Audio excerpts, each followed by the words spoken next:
Yes, Kenya. Tamu sana, yes, tamu sana. The political rivalry between Kalonzo Musyoka and Makueni Governor Professor Kivutha Kibwana seems to be very, very far from getting over. This morning, Professor Kivutha Kibwana posted something through his Facebook account. And this is what the professor posted. Just because representatives of the Kamba community have endorsed me to go forward in pursuit of Kenya's leadership, Wiper's response is to expel me from the party after having entered into an MOU with me to join Honorable Stephen Kalonzo from Muungano Party to bolster his 2017 flagship contest. May God deliver justice to us. And then you can see he has attached a letter that has been sent to him from Wiper Party. And if you go through the letter, it's just threatening to expel him altogether from the party. Yes. And also, through that post, the professors just tried to really explain why the Wiper Party wants to expel him. This is because yesterday, he met a delegation of about 22 clan elders, or rather a delegation of about 22 clans of the Kambas. And all these 22 clans, their clan elders, endorsed the professor to contest for presidency next year. So that might have really infuriated Wiper Party as to send that letter warning that they might expel the professor. So, ladies and gentlemen, in 2017 election,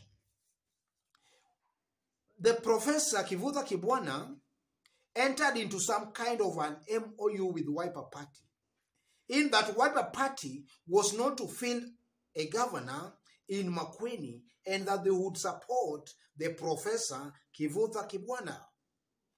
And one of the conditions was that the professor was not to contest on his Muungano Party, but he would dump his Muungano Party and contest on a Wiper Party ticket. While in 2017, the professor contested through his Muungano Party and actually won the seat. He beat Wiper's candidate in 2013 gubernatorial race in Makueni. So in 2017, they had some kind of an MOU. And also something very interesting is that out of the 3 Ukambani counties, it's only in Makueni where Wiper has a governor, in Professor Kivutha Kibwana. In Machakos, Alfred Mutua is governor through his party, Maendeleo Chapchap. And then in Kitui, where Kalonzo comes from, Ngilu is the governor through her NAC party. So interestingly also, this is the only governor that Wiper has in Ukambani. So if you look at this war between the professor and Kalonzo Musyoka, there are 2 things that is really fueling this war, if you look at it keenly. The first thing that is really fueling this war is because of the self-ego between Kalonzo Musyoka, or rather the self-ego of Kalonzo Musyoka and also the governor. Kalonzo Musyoka believes that he's still the kingpin of Ukambani, while the professor believes that he can also be an alternative kingpin of Ukambani. That seems to be fueling his war with Kalonzo Musyoka. The second factor that might really be fueling this war between the professor and Kalonzo is because of political interference from other power brokers outside of Ukambani.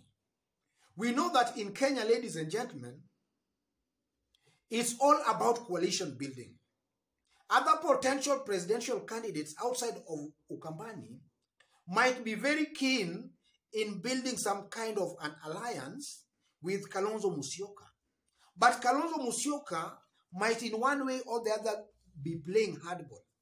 So these other political actors outside of Ukambani might be trying to use the professor to force or rather to twist Kalonzo Musyoka or to force him to the negotiating table.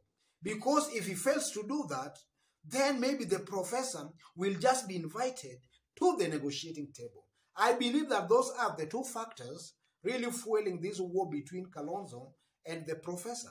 For it's not something that has started today. It's a war that has been ongoing for quite some time now.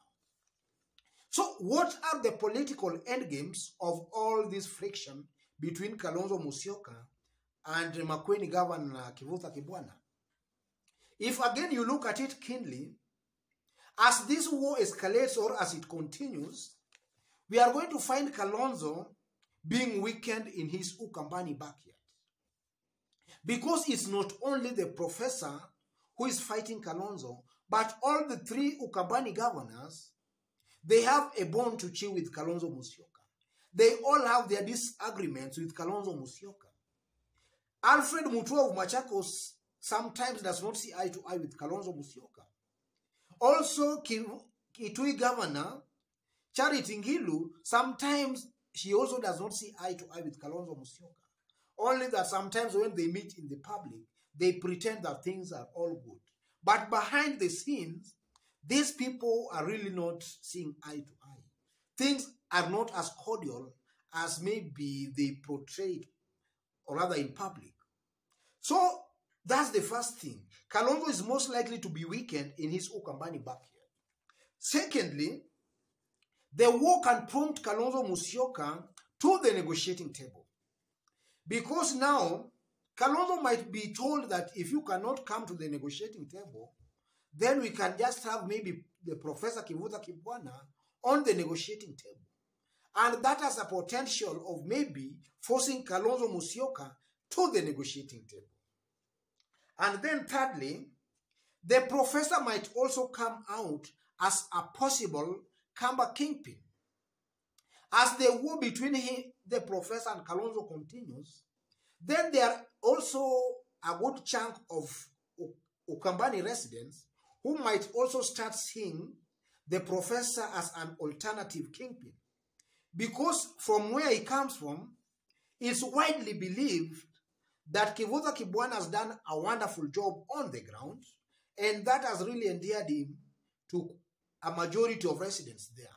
So as his fight with Kalonzo continues, then there is a very big chunk of residents of Makueni who will see him as maybe their son or their kingpin. And that can also just injure Kalonzo Musyoka on the ground. And then fourthly, as the war continues not only with the governor of Makueni, but with also these other governors, Kalonzo's national appeal might be dimmed. Because now instead of Kalonzo making other allies outside of Ukambani or campaigning outside of Ukambani, he will now be forced to retreat to his Ukambani backyard to first fight local wars instead of campaigning outside. And that can really dim or injure his dominance outside of Ukambani region.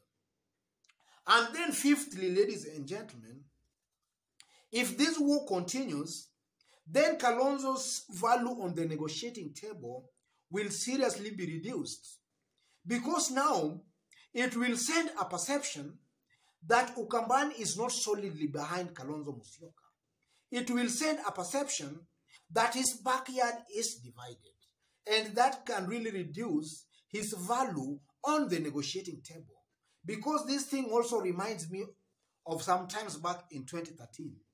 When Jubilee Party was coming together, or rather they were negotiating, it's widely rumored that the duo of Uhuru and Ruto asked Kalonzo what he was offering on the negotiating table. But now Kalonzo's Kamba votes were very few. So the duo of Ruto and Uhuru just sidestepped Kalonzo because his vote basket was very, very little. He could not really add up. So they really sidestepped him because of that. And now with this kind of war in his backyard, he's really going to reduce his chances on the negotiating table. Because we have other leaders who command big following both in their backyard and also outside of their backyard. So Kalonzo Musyoka will not really be able to really compare himself to those other such, or rather to such presidential candidates who have their backyard interest and then also they enjoy other support outside of their backyard. I believe that those are the 5 main reasons, or rather the political end game of all this conflict between Kalonzo Musyoka and Kivutha Kibwana, and also between Kalonzo Musyoka and other Ukambani governors. Otherwise, ladies and gentlemen, if you've just bumped on this YouTube channel for the very first time, tap on the subscription button and also kindly give this video a like. Give it a like. God bless you. God bless Kenya. Tamu sana, tamu sana.